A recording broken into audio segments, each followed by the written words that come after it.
Hey y'all, how y'all doing? So today I just wanted to check in with you and I wanted to share with you a project I worked on earlier this year. This is it. This is what I am calling a altered book of shadows. Now, if you don't know what an altered book is, it's basically a lot of artists and creative people. You'll see these online if you go on Instagram and um, TikTok and whatnot. You'll see these altered books are basically someone who takes an old book and they tear pages out of it, they fold pages to create pockets. Excuse me. They paint in it, they draw in it, and they basically turn it into a work of art. There's this one thing some people do. It's called blackout poetry, where they'll take a black, like permanent marker, and they'll black out entire lines, but they'll skip over one or two words, so that by the time you get to the bottom of the page, all the words that aren't blacked out, it would create like a poem, and then they may draw a picture on the opposite page or paint a picture on the opposite page. So, and again, when you're done, it's like a work of art. It's something people do to be creative. Um, so I set out originally to create this book to sell on my Etsy store, 12th House Books, which you can find on Etsy. Um, but I kind of decided to hold on it, which is why it's finished, but it's not finished because it can be personalized. And I'll show you what I mean by that. But first of all, let's start with the book. So, since I do have a Etsy store where I sell rare and vintage books on astrology, herbalism, witchcraft, and all kinds of metaphysical topics, I go to thrift stores at least once a week. So I had picked up this book. It's originally called Rainbow in the Midst by Phyllis A. Whitney, and it was a good story. It's about a woman who's psychic, and she moves in with her aunt to get away from something that happened. And there's like another crime that she's called upon to use her powers to um, solve. And there's talk about crystals and all kinds of metaphysical subjects. But so I kind of felt like it was appropriate to use this book. The second reason I like this book is because it's old. I think this book came out in the late 70s or early 80s. I also like that it was blue and a sort of a darker blue because blue is a very protective color.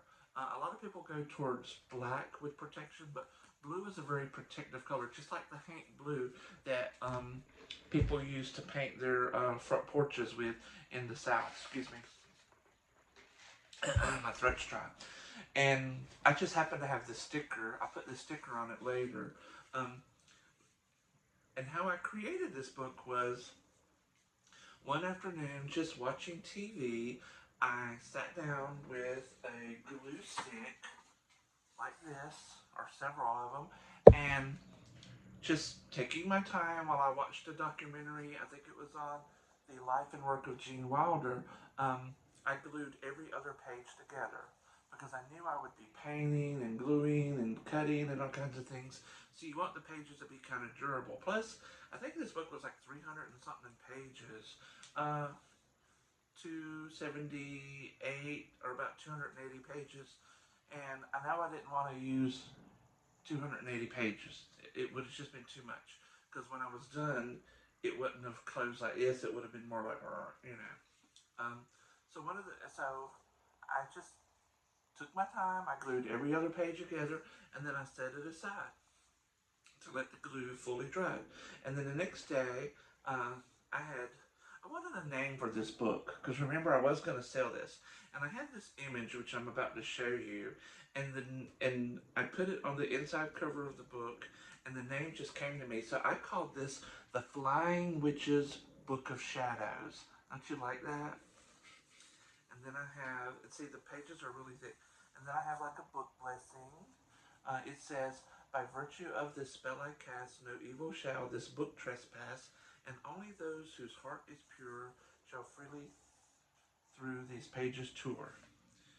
And then I have a couple of pages on some things that were important to me that I've taught and wanted to pass on. Um, First of all, this is a page I went back and added later because that was an empty page.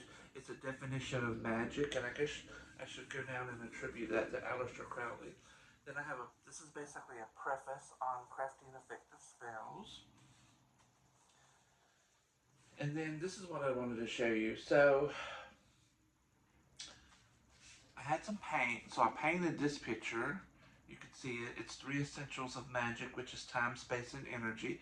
And it just took a long time for that to dry, and I got impatient because I didn't have a hair dryer to accelerate the drying, and so I put it in a window in direct sunlight to dry, and then I could glue this in here. And then the other thing I did, let me find a page because there is 1 or 2 pages in here that's not covered. So I said, well, that took a lot of time, and I can't do that for every page in this book.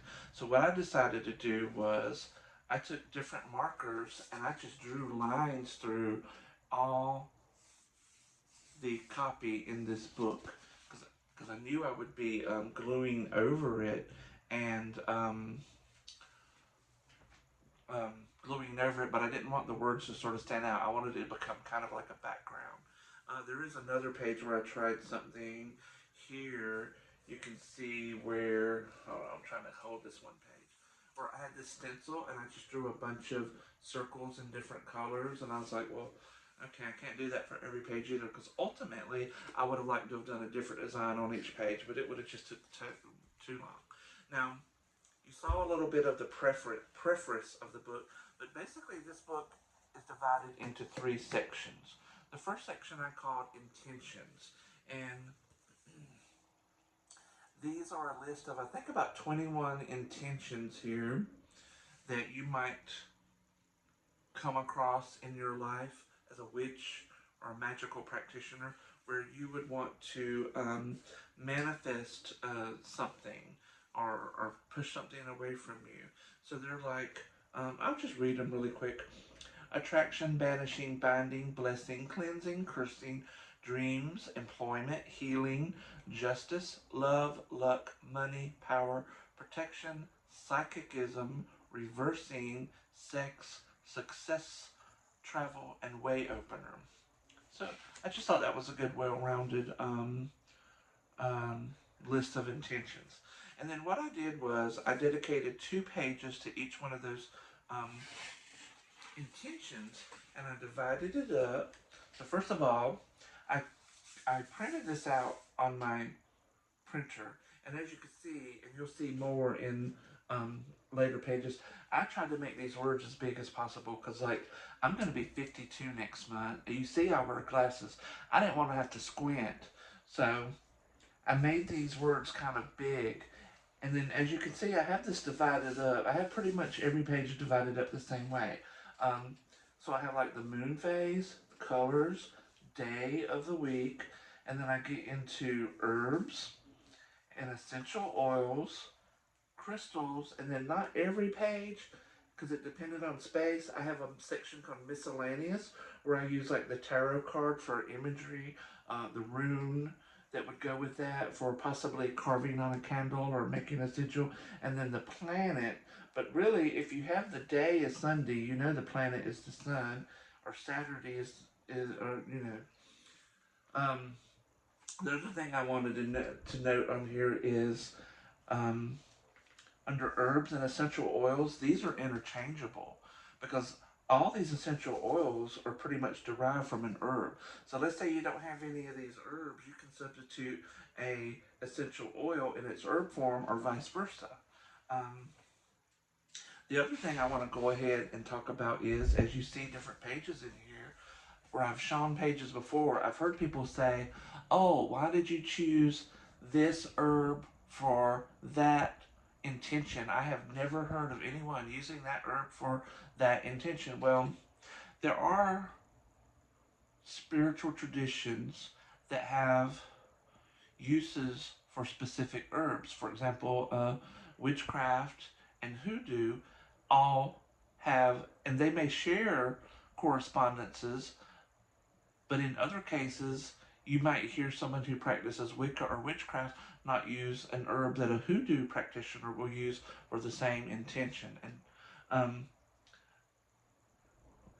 but one of the reasons some people might not agree with some of my choices is um, I was taught, and I did not come up with this, that in order to work with a plant, that plant has to come to you in a dream and teach you how to use it or agree to work with you. And that is something I learned to do a couple years ago. And it's something I've done. I think I've told the story before about when I was learning how to do this. I was very sick. I got a really bad cold and it lingered and it wouldn't go away. So I went into the dream state and I asked my plant familiar to find a plant familiar to help me overcome this illness, this cold. And I had a dream that was symbolic where I was, through my own eyes, I was in the bathtub. I was soaking in a hot bath and I looked down and there were cinnamon buns floating in the water. So when I woke up, I took some cinnamon out of my magical cupboard, blowed it on the stove, poured it into a hot bath that hot as I can stand, and I lowered myself into that steaming hot water and I breathed in that steam and I soaked in that water and I sweat and that cold or whatever it was broke and I started healing from it. That's just one example. I've done that for not only physical illness, but I've also done it for um, attracting non-physical things. For example, I had a client as a root worker one time who was looking for attracting a lover, and I chose to use violet leaf for him based on a dream I had about a comic book, and it was the symbolism of the comic book that came up. So that is why some people may not like the choices I put in this book, but those are personal choices based on my experience of working with the herb.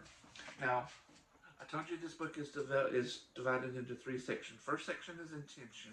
The second section is what I called practical magic. And this is sort of the how-to section. I'll read this to you. Here, let me show you. But I'll read it to you again. So this is what I chose to put in this book. Phases of the moon, identifying moon phases, days of the week, words of power. That's like how to write your incantations for your spells. How I use mantras. I came up with a very unique way of writing your own mantras years ago. Sigil magic, and then I have the spare method, the string method, how to activate and deploy sigils, magical alphabets, a general page on it, and then I go into the Theban or witches alphabet, the Futhark alphabet, which is the runes. Across from that page, I decided to do a page on the magical uses of the runes, secrets of candle magic.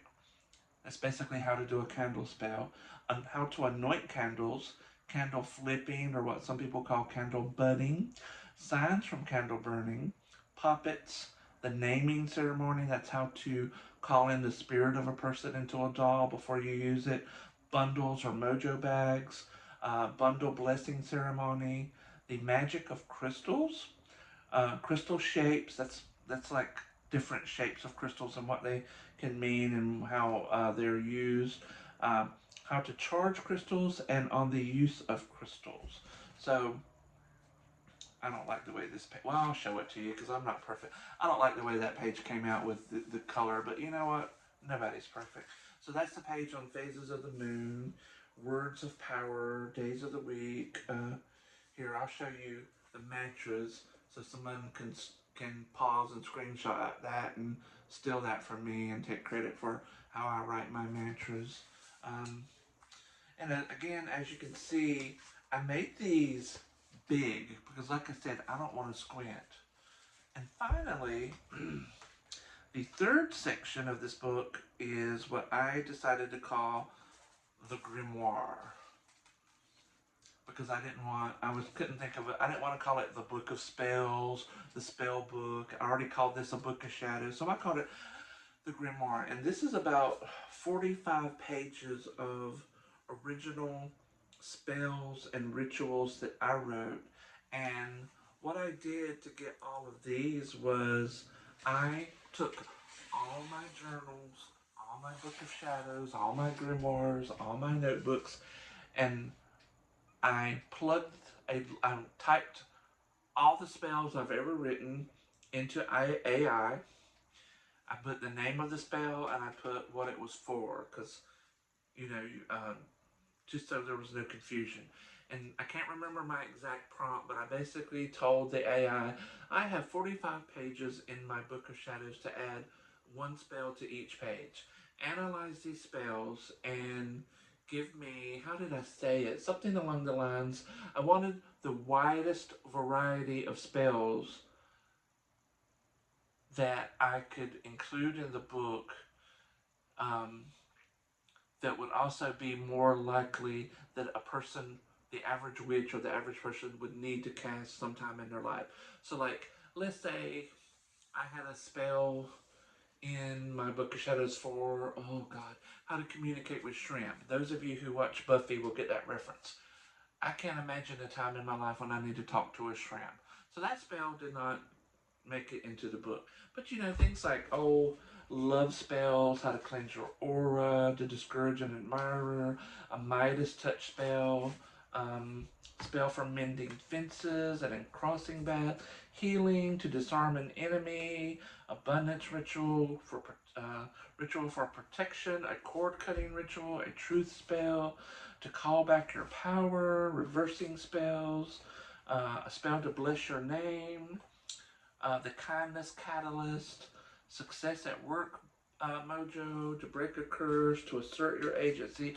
You know, just a wide variety of things. And also, this other thing about some of these spells is they are flexible in that you can adapt them to suit your needs. For example, this Midas touch spell, and I'll put it up on the screen too so someone can steal it from me. I wrote this spell years ago when I was going through the process of paying off a credit card. And I wanted everything I touch to bring money back to me, you know? And so you can reframe the spell by changing the incantation that you use when you cast a spell. Because the incantation I wrote was, it is getting way too hard to pay off this credit card. Before it gets to be too much, please grant me the Midas touch. And so I did pay off that credit card. But again, if you want the Midas touch for another reason, just change your incantation. And if you need help with that, you would go back to the section on words of power. So as you can see, this has spells that are already written that you can use. But then let's say if you need to write a spell, you can go to your section on intentions, pull your correspondences that you need, figure out your timing that you need. Then you can go into the practical magic section and figure out what's the best spell. What is the best mode of magic to get this done? Do I want to use a doll? Do I want to empower a sigil? Do I want to make a mojo bag?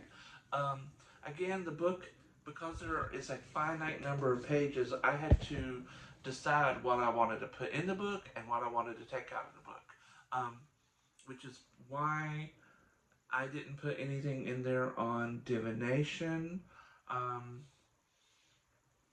or spiritual bathing. But like, if you have that in your head, you have these correspondences. So let's say if I wanted to do a spiritual bath for psychic ability, because that's just where I happen to open it, I have a moon phase for that. I have colors, I have herbs, oils. I can go pick some herbs, draw a bath. I can put a blue candle on the side of the tub during the full moon. I can soak in that bath while holding a moonstone or a amethyst, and I can boom, write a incantation to help open up my psychic ability, and I may even wash my third eye with that water. So it's there. It's just up to you how you use that information. So anyway, this was, I think it took me from beginning to end. It took me 2 weeks to complete this book. There were 2 days where I had to basically take off because I ran out of ink and I had to order more ink. And but during that time, I used that time to type up everything that I wanted so that when I got the ink I could print it, cut it out, put it in the book. So this was a very fun project. I love the way this book feels. That's one of the reasons I decided not to sell it. It's going to be a reference book to me for a long time. I got to put a lot of energy into it. I'm not going to say that I might not sell it down the road, but for now, I decided to keep it. And you know, if you're a person who wants to be more creative, if you're a person who is creative, and you're looking for a project to do, I really highly recommend making your own altered book of shadows. Anyway, I hope you guys like this video, and you have a great day.